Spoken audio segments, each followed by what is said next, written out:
Hey, welcome to Have Your Best Week Ever. That's right, have your best week ever. This is, I guess you can call it the Thanksgiving edition as we get ready to go into the Thanksgiving season. We're right here into the week of Thanksgiving. So it's Sunday night. And the thing we try to do is spend about, as we say, about 25, 30 minutes at the most to help you have your best week ever. And hopefully it will just help you have a great week. Some of you, everybody says it's going to be a short week, but really it's not a short week. When you talk about a short week, it's still 7 days. I mean, every week is 7 days, even though you may not be working all 5 days, 7 days, however many days you work normally, simply because you're going to take some time off and spend time with family. So I want you to be intentional about spending that time with family. So as we kind of wait for a few more folks to get on. We wanted to just say, think about how are you going to engage your family. When I say engage your family, just spend time with your family. Be intentional about the conversations that you want to have. How do you make those conversations more meaningful? How do you make them more meaningful? How do you deepen the relationship? And that's one of the things that we're going to talk about today with the power of questions. So as we wait for a few more folks to jump on, I'm excited about this. Missed a couple weeks as I was traveling, having a good time, learning a lot. But the time of the call, I was in the airport and didn't pre-record the call, so I got to get used to doing that because that's something we need to do and to make sure we stay consistent. I had a couple people ask me, Howard, what happened? Why didn't you make the call? So, hey, it happens that way sometimes. But as we get ready to get into it, we're gonna, like I said, I'm not gonna prolong too long, but I just wanted to, just talk about the power of questions, and that's what we're going to talk about tonight because I think questions are very critical in all our relationships, and it's up to us to learn how to ask deeper questions. The deeper the questions, the deeper the answer. I mean, it's that simple. The deeper the question, the deeper the answer. So I challenge you to just think about that as you get your mind get around asking questions. So I'm going to go ahead and jump on over here and share my screen, and I'm going to go through some things here. Let's see. There we are. So as we look at this here, and for all those of you on Peace School, just go over to Have Your Best Week Ever. When you go over to Have Your Best Week Ever, what you will see is a couple things that let's say a couple things. You'll be able to see the actual slide. So go over to Have Your Best Week Ever, and you'll be able to see the actual slides for those on Periscope. But as I go through it, like I said, it's the power of intentional questions. You want to be intentional about answering the questions. Hey, I will be remiss to say, as you know, we're going into the holiday seasons. Do have two books out there that you can buy on Amazon, or you can buy directly. You can go to southerngreats.com and get Southern Greats, or you can actually go to Amazon and get Top Secrets to create a top performing business. So your call. Hey, you can get both of them. Make great stocking stuffers. Plus, the individuals who read them will appreciate you because they will learn a lot. And as we talk about the power of questions, let's talk about that a little bit. Number one, questions advance the conversation. That's right. They advance the conversation. And then they also deepen the relationship. And they uncover there is a typo that uncover the real issues and allows you to plan. So I want you to just think about those things, and we're going to talk a little bit about each one of them. Advance the conversation. When you ask questions, it calls people to think and get engaged, especially when you ask open-ended questions. I want you to write this down. I want to make sure that I ask open-ended questions. Sometimes you got to use yes and no questions to set it up, but then that should be followed up by an open-ended question very shortly. Because the open-ended question causes the person to talk a little bit, to engage with you. Deepen the relationships. Have you ever spent time with someone and they, you ask a lot of questions, or they ask you a lot of questions, and you had conversations, you got a chance to talk about things that you like because they were asking you questions and they were engaging. What happened? You walked away saying, man, that was an interesting person. And they knew, very little about them, but because they actually asked questions,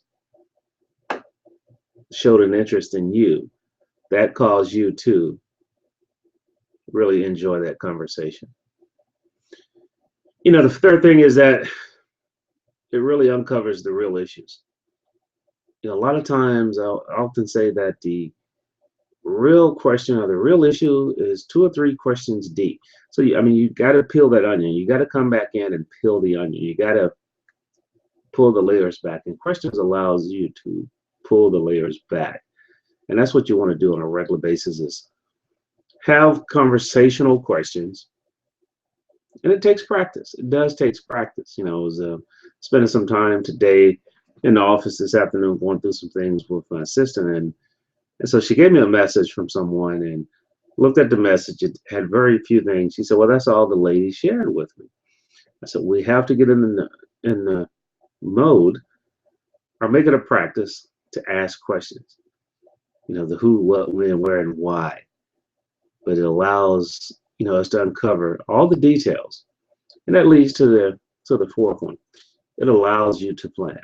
When I say allows you to plan, one of the things that questions will do is it allows you to develop that roadmap. First of all, you can really uncover where you're trying to go, where are you trying to grow, where are your clients trying to go, what is it that your spouse really want to do, what do you guys want to do as a team? And when you think about that, that allows you to plan and provide that information to them. So I challenge you to just think about that from a planning standpoint. Next thing is, this is a formula that we kind of use in business, and what this is it really goes through 3 things, well, 4 things actually. You take the situation as it is, and you ask yourself, what is the current situation? So you want to ask questions that really uncover what the current situation is.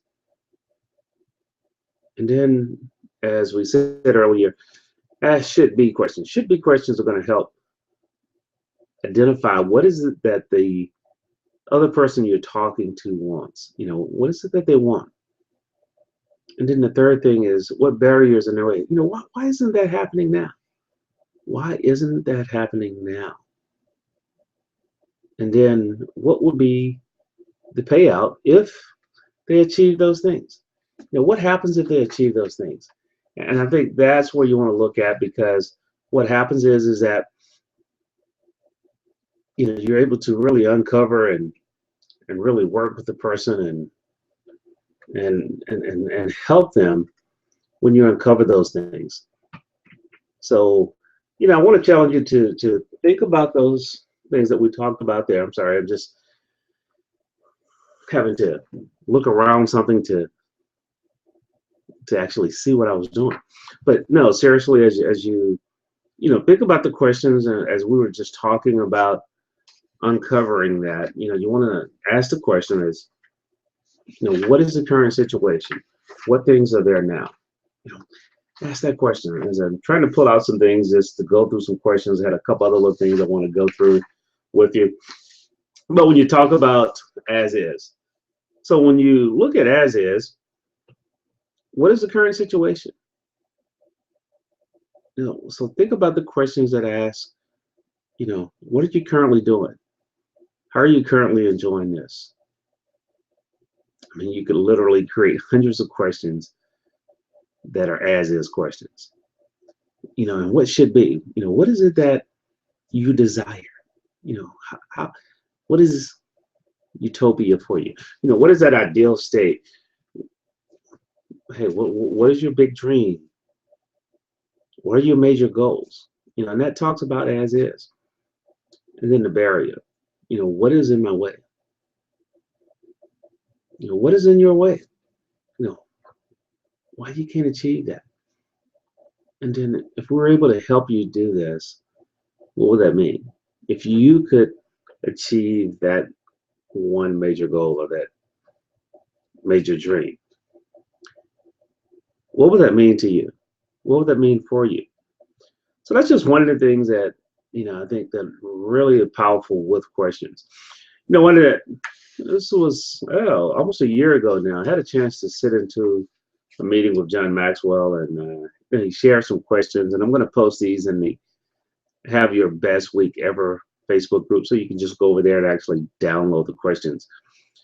But he talked about when you're meeting with leaders or you're meeting with a mentor, and you should always come with questions. And he actually gave us a list of questions that were great questions to ask and to not just share, but to ask and to learn more from. And I want to go through those briefly. And he kind of gave us a little insight of what they, what by asking these questions, what are you seeking? Number one, what is the greatest lesson that you've learned in life? You're seeking wisdom from that person. You're seeking wisdom from that person. What are you learning now? And so that lets you know what that person is passionate about. It lets you know what the person is thinking about now, where they're at now. The other one is, how has failure shaped your life? Yeah, how has failure shaped your life? That lets you know that they too have had missteps and that they're learning from those missteps. Who do you know that I should know? So when you ask great leaders, who do you know that I should know? That is simply asking them to connect you with someone. That's simply asking them to help you meet others. What have you read that I should be reading? Real similar, but a lot easier simply because if I share with you a book or two that I've read, you can easily go buy the book. And a follow-up question to that is what made this book so great for you? Or what made this book so great for this situation? So, think about that a little bit of, as you get ready to meet and plan, meet with someone this week, and it could be family. You got great leaders in your family. The other one is, what have you done that I should do? I was talking to someone just last week, and they're uh, vice president with IBM, and one of the things that he and his daughter does is they do something new for the first time. They try to do it every month, a new first every month, and they share that experience. So you think about that when you ask a person, "What have you done that I should do?" Basically, what you're saying is those things that wow you, those things that really help you. What should I be doing? Please share with me, what should I be doing? And then the last but not least is, how can I add value to you? Those are just some of the questions that you should ask of leaders. One of the things that was ironic, not ironic, I was working with a client, and she was asking about questions, and she said, and this was just last week, she said, "Howard, do you have a course in this? Because I need help in this." She's going down the journey of learning and growing through asking better questions. And so we started putting this together, and that's what this lesson actually came out of. So I want to challenge you sometimes when you ask questions and you work with your clients, they help you develop new content. They, the problems that they have, other people are having the same problems. So I want you to be aware of that, because by being aware of that, that's going to help make you more valuable in the marketplace. Because one of the most powerful things about sales is that when you sell, The best way to sell is to ask questions. That is the best way. So I want to challenge you to really begin to think about asking questions and learn how to ask deeper and better questions. So we'll be glad to post that over in the Facebook group. So just simply go over to Have Your Best Week Ever. That's right, Have Your Best Week Ever. And what you're going to be able to do is just pull down the PDF and of Have Your Best Week Ever. And you'll see a little bit about questions that'll help you. And then you'll be able to go over to YouTube and watch the replay of the video if you want to, or come back to Have Your Best Week Ever until Friday and actually watch the replay and begin to take notes and begin to craft questions. Because I ask you, as we talked about earlier in those 4 questions: as is, should be, barriers, and payoff. Develop your own list of questions as is relevant to your business, as it is relevant to what you do. Develop those questions that ask that. And when you do that, what you're going to find is that your conversations are going to be a lot more meaningful. And then as you spend time for Thanksgiving, you spend time over the holidays with family, ask questions, be engaging, listen, learn what's going on with them. And you'll be surprised at what you might uncover as you work to have your best week ever. And this is Howard. Like I said, it's going to be short and sweet today because it's about you, and it's about learning how to ask deeper questions. So I want to challenge you to do that and spend time really asking questions. And you can even do it on strangers. I mean, I've actually met some of the nicest people because of questions I ask. I mean, just yesterday I was at a football game and met a bunch of new people, and I was able to ask questions and learn and meet the athletic director's family, learn that he's from Georgia and just the things that he did. He traveled in Argentina. But just by having those questions there, so the questions are conversational. And if you ever want to, have a one-to-one with me, simply just reach out to me at Howard at Growth Dynamics Coaching. I'll be glad to plug you in, and we can possibly spend some time together to help you have your best week ever. Because remember, if you keep having your best week ever, guess what? You're going to have the best month ever. And if you have the best month ever, you know what? You will have your best year ever. Hey, this is Howard. So take care until I see you on the other side. That's right, the next time I see you. Take care, God bless, and please keep making great things gooder, because the gooder it gets, the better it gets. Take care, God bless, and we shall see you next time. Have your best week ever.